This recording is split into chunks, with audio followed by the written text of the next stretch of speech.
Cookery சேனலை பார்த்து யார் வேணாலும் சமையல் பண்ணலாம். ஆனா சுவையான சமையல் பண்றது எப்படி? நான் இதயம் நல்லெண்ணெயில சமையல் பண்றேன். ஆஹா ஓஹோன்னு பாராட்டுறாங்க. நீங்களும் இதயம் நல்லெண்ணெயில சமையல் பண்ணுங்க, பாராட்ட வாங்குங்க. தினம் தோறும் வாங்குவே இதயம் இதயம்.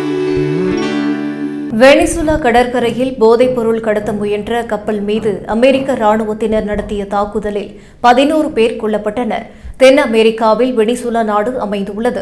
அந்நாட்டின் அதிபராக 3வது முறையாக சோசியலிஸ்ட் கட்சியைச் சேர்ந்த நிக்கோலஸ் மதுரே இருக்கிறார்.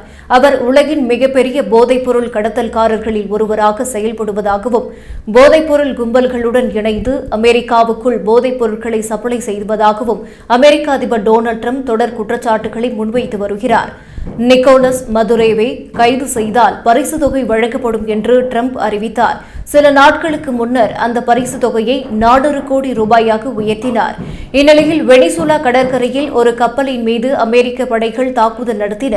அதில் 11 பேர் கொல்லப்பட்டனர்.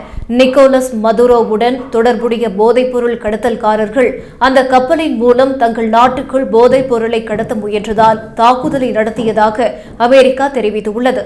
வெனிசுலாவில் இருக்கும் கச்சா எண்ணெய் மற்றும் இயற்கை வளங்களை கைப்பற்றுவதற்கு பல ஆண்டுகளாக அமெரிக்கா முயன்று வருவது கவனிக்கத்தக்கது.